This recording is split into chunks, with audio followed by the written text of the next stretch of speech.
Hi friends, and thanks so much for being here today. My name's Anna Helman and I love to craft with you every day, every moment that you have available to spend here with me. Today I want to share with you my 3 best craft room organization tips. And if you follow along, you know I moved into my new craft area not too long ago. I'm still getting it organized. What you can see is nice and tidy, right? But I'm still working on some of the behind the scenes areas. But thinking about craft room organization, and I know you love to talk about it, so I wanted to share my 3 best tips with you. So let's get started. My number 1 tip for craft room organization is you need to have a space for everything. And this applies to your home too. There needs to be a space for everything, because what happens when you don't know where to put this particular thing? Like maybe it's some random tools, or maybe it's some glitter or whatever it is. You don't know where to put it. Well, it ends up in a pile on your craft table, or it ends up in a pile on the floor, or clogging up some shelf where some other stuff is supposed to be, but you can't reach that other stuff because this other thing is piled up in front of it. Okay. When you have a space for everything, 1, it's easy to put it away, quick and easy to put it away because you know where it belongs. 2, you know where to find it when you want it next time. Okay.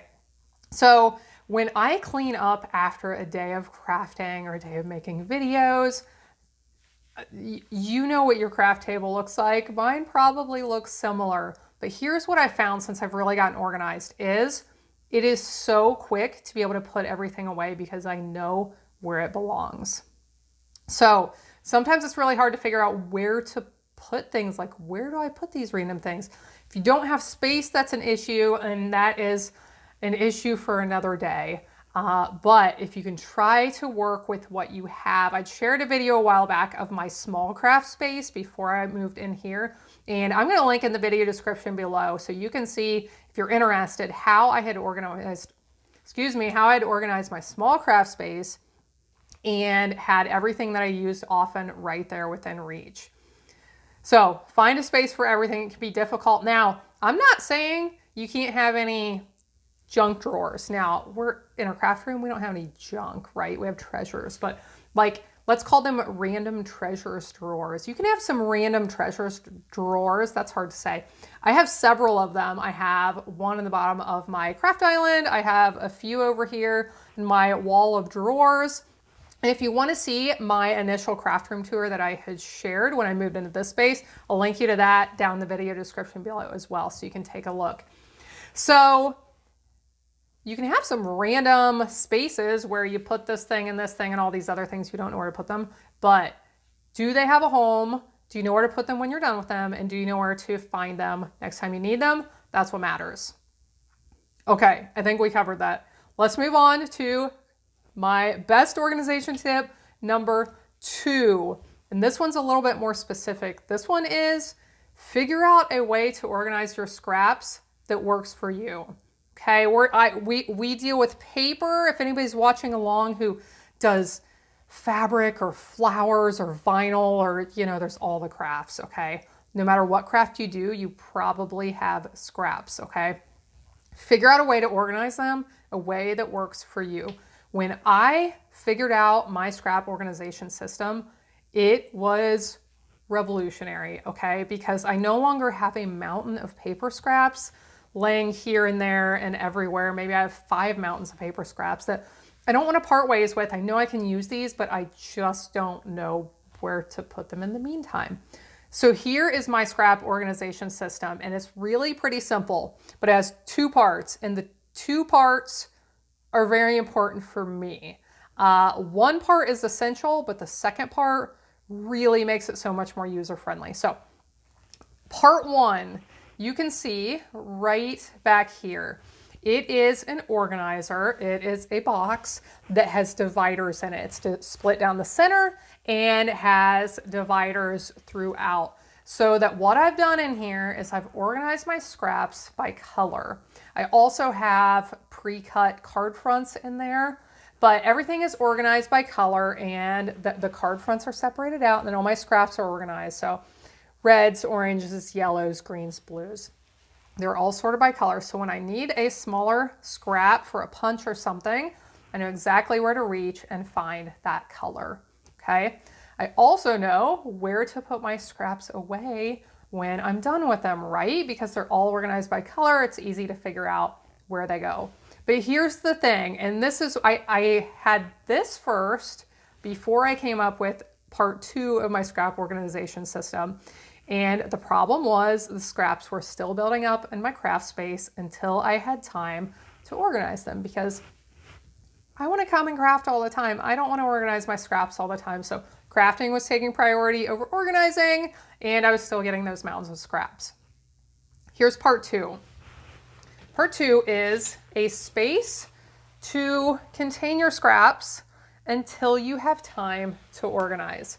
So one of my drawers in my wall of drawers is for scraps. So when I get done crafting for the day, if I'm not in the mood for organizing, which I'm usually not, I take those scraps, I put them in this drawer. They are contained until I have a chance to organize.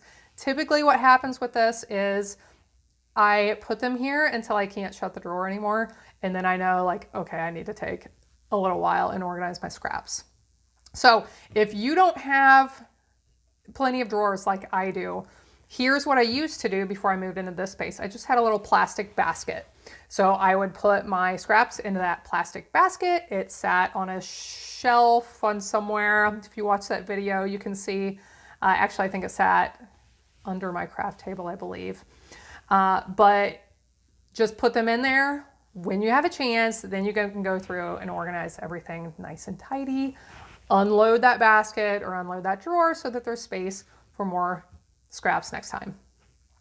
Okay, if you have scrap organization tips, I would love for you to share them below as well, because your tip may work better for somebody else than my tip. So down below, you can be commenting and sharing and learning from each other. Craft room organization tip number 3. And this one may work for you, it may not work for you, but it is just my recommendation. And my recommendation is don't skimp on the money that you are spending on your organizers for your room. Okay, your room or your craft space, your craft corner, whatever it is. Don't skimp on what you're spending on your organizers. Now I know budgets are not unlimited. You're speaking to someone or hearing from someone who, I'm very frugal myself, but I want things in my craft space that are going to last for a long time. So I'll mention a couple of my organizers I have back here, which I absolutely love. When I was planning this space, I was not going to put anything in here that I don't love. I'm not going to put anything in here that doesn't spark joy, if you know what I'm saying. So I had lots of time to plan it out.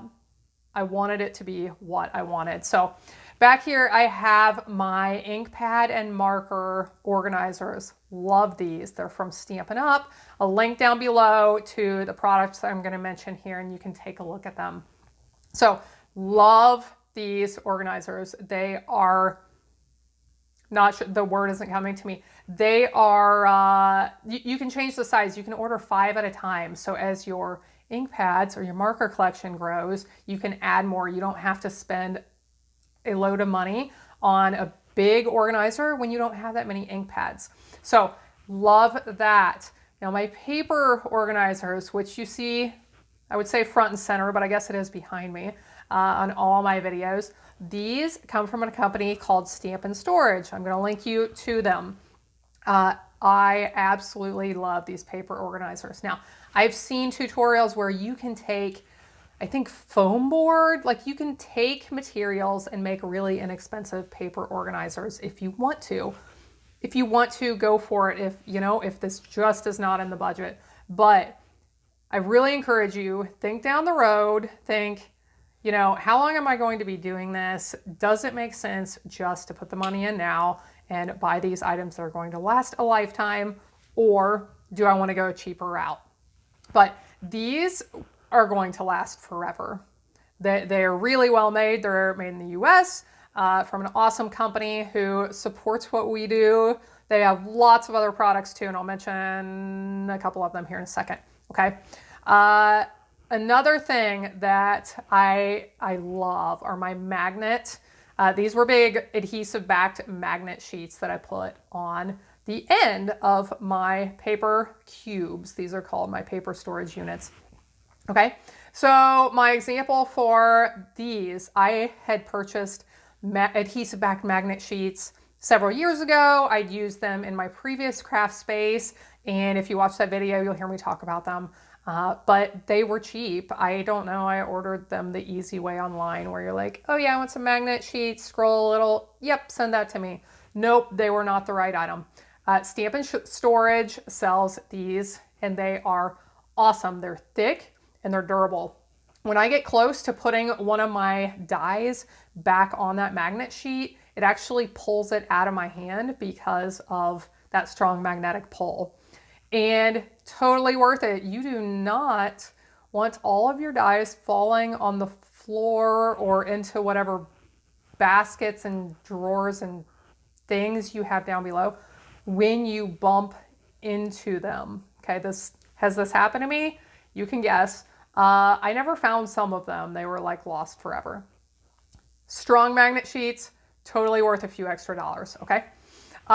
Here you see my ribbon storage, and it's a lot longer than that. They come in various sizes, but that's from Stamp and Storage as well. I'm gonna link you to all of these things. So these are just a few examples of where I am really happy I decided to spend that money and get organizers that I'm happy with because I love them. I love the way they look. I love the way they function, and I'm going to use them probably forever.